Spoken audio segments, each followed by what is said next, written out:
میں پچھلے سال پاکستان گیا تھا اور ایک گائے خریدی. ایک دوست کو کہا کہ تم اس کو پالو. یہاں تک بات سمجھ میں آ گئی آپ لوگوں کے؟ گائے خریدی محترم نے, دوست سے کہا, یہ بہت زیادہ بزنس ہو رہا ہے اس لیے خوب سمجھیں اس کو اچھی طرح سے, اس میں بہت ناجائز کام ہو رہے ہیں اس گائے کے کاروبار میں, خوب سمجھیں. گائے خریدی, دوست سے کہا یہ پالو تم اس کو. یہاں تک سمجھ میں آ گئی ہوگی انشاءاللہ. صلو علی الحبیب. جب میں اگلی دفعہ پاکستان آؤں گا تو اس کو بیچیں گے. یہ گائے پالو, یہ بڑی ہو جائے گی, پاکستان آؤں گا اس کو بیچیں گے, جو پروفٹ ہوگا آدھا آدھا کر لیں گے. کیا یہ سود میں آتا ہے؟ قصور حسین سعودی عرب سے. نہیں, یہ سود میں نہیں آتا, لیکن یہ معاملے میں ایک چیز ضروری ہے. دیکھیے, گائے جب آپ نے خریدی تو گائے کے مالک آپ ہیں. جس بندے کو آپ نے پالنے کے لیے دی تو اتنے عرصے جب وہ پالے گا تو یا تو آپ اس سے کہیں کہ یہ پالنا تمہارا فری میں ہوگا, یہ تمہاری طرف سے غریبی ہے, ٹھیک ہے نا, اس کا تمہیں کوئی کمیشن نہیں ملے گا, اس کو پالو. تو بھی ٹھیک ہے, اگر وہ اس غریبی کے لیے تیار ہو جاتا ہے, کہتا ہے فی سبیل اللہ میں آپ کی خدمت کرتا ہوں, اس کو میں پالوں گا, ٹھیک ہے, اچھی بات ہے. اور اگر وہ فی سبیل اللہ اس کے لیے ایگری نہیں ہوتا تو آپ اس سے کہیں کہ پھر تم اس کو جو پالو گے تو میں تمہیں باقاعدہ الگ سے کمیشن دوں گا اس کا ہر مہینہ. وہ کمیشن الگ ہوگا, کیونکہ یہ بھی ممکن ہے کہ وہ بچڑا بڑا ہو اور مر جائے. وہ جب مر جائے گا تو اس کا تو نقصان ہو گیا نا, اس نے جو 1 سال پالا ہے, اس کو پالنے کی اجرت تو ملنی چاہیے. تو اس لیے پالنے کی اجرت پہلے سے طے کریں. جب آپ نے اجرت طے کر دی پالنے کی, ہر مہینے 100 روپے 200 روپے 1000 2000 جو بھی ہے, وہ بے شک اجرت اس وقت اس کو نہ دیں آپ. جیسے آپ نے کہا 1 سال پالو اور 1 سال کی اجرت 12000 ہے, اور آپ نے کہا جب یہ بکے گا تو وہ 12000 پہلے اس میں سے اپنے کاٹ لینا جو پالنے کی اجرت ہے.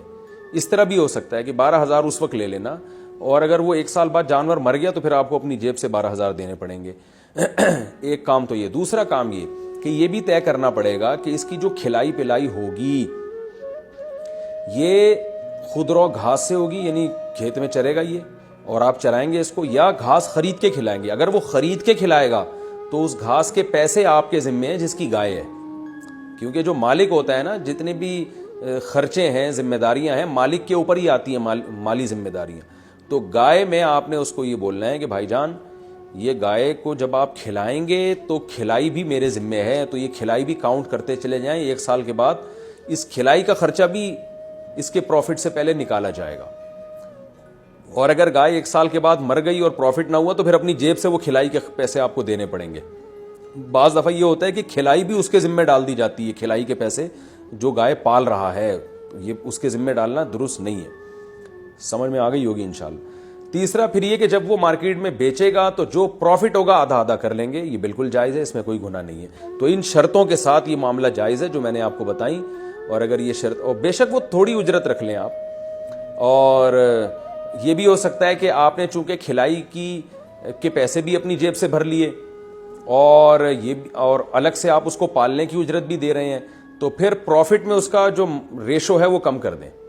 آپ کہیں بھائی اب جب جانور تم بیچو گے تو 50% جو پروفٹ ہوگا 50% تمہارا 50% میرا, ایسا نہیں ہے, بلکہ 25% تمہارا ہوگا 75% میرا ہوگا, کیونکہ میں تمہیں پالنے کی الگ سے اجرت بھی دے چکا ہوں اور کھلائی کے الگ سے پیسے بھی دے چکا ہوں, تو میرا خرچہ بہت زیادہ ہوا ہے. تو اس طرح سے کر سکتے ہیں. اور پھر بولیں کہ جب یہ بکے گا تو جتنے کا بکے گا اس میں 25% تمہارے, اس کو پروفٹ نہیں کہیں گے سوری, جتنے کا بکے گا اس میں 25% تمہارے 75% میرے. تو اس طرح سے آپ مل جل کے کوئی بھی ایڈجسٹ کر سکتے ہیں. اور اگر آپ یہ چاہتے ہیں کہ نہیں بھائی کھلائی پلائی دونوں کے ذمے برابر ہو, یعنی جو جتنے پیسے وہ کھلائے گا ہم اس کو جب گائے بکے گی تو اس کے پروفٹ سے آدھا کریں گے, یعنی آدھے پیسے اس کے کٹیں گے, آدھے کھلائی کے میرے کٹیں گے. تو پھر آپ آدھی گائے کا اس کو مالک بنا دیں. آپ جب آپ گائے خریدیں اس سے بولیں کہ یہ آدھی گائے تمہاری ہو گئی ہے, سچی مچی کی آدھی میں نے تمہیں گفٹ کر دی ہے, اب یہ جب آدھی میری ہے آدھی تمہاری ہے تو اب جو ہے نا میں تمہیں اس کو پالنے کے الگ سے پیسے بھی نہیں دوں گا اگر وہ اس پہ ایگری ہے. اور دوسرا یہ کہ اس کو جو کھلاؤ گے تو خرچہ بھی ہم دونوں پہ برابر برابر ڈیوائیڈ ہوگا. پھر جب اس کو آپ بیچو گے تو جتنا پروفٹ ہوگا آدھا میرا آدھا تمہارا ہوگا, پھر یہ جائز ہو جائے گا معاملہ. آدھی گائے اگر فری میں نہیں دے سکتے اس کو تو آدھی گائے اس کو بیچی بھی جا سکتی ہے. میں سوچ رہی تھی کہ میں گاؤں میں ایک بھینس لے کر دے دوں کسی کو, اور پھر بعد میں اس کو جب وہ سیل آؤٹ ہو بقرہ عید پہ یا 1 سال کے بعد یا 2 سال کے بعد تو پھر وہ ہاف ہو جائے گی.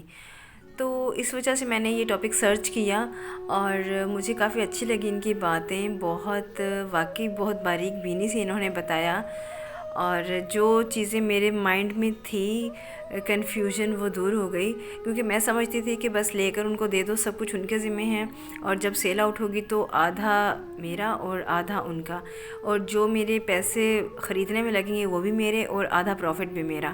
لیکن اب بات میری سمجھ میں صحیح طریقے سے آ گئی, تو پھر اس لیے میں نے یہ ویڈیو بھی شیئر کیا ہے تاکہ اگر آپ میں سے بھی کچھ لوگ ایسے ہیں جو کرنا چاہ رہے ہیں تو وہ اس کو صحیح طریقے سے اسلامی طریقے سے, تاکہ حلال ہو نا, ایک پیسہ بھی کمائے تو حلال ہو تو اس میں بہت برکت ہوتی ہے. تو الحمدللہ مجھے تو کلیئر ہو گیا ہے. اب میں نے اگر کوئی ایسا کام کیا تو میں اسی طریقے سے کروں گی. باقی امید ہے کہ آپ کو بھی صحیح طرح سے سمجھ آ گئی ہوگی. اپنا ڈھیر سارا خیال رکھیے گا اور دعا میں مجھے یاد رکھیے گا. اللہ حافظ.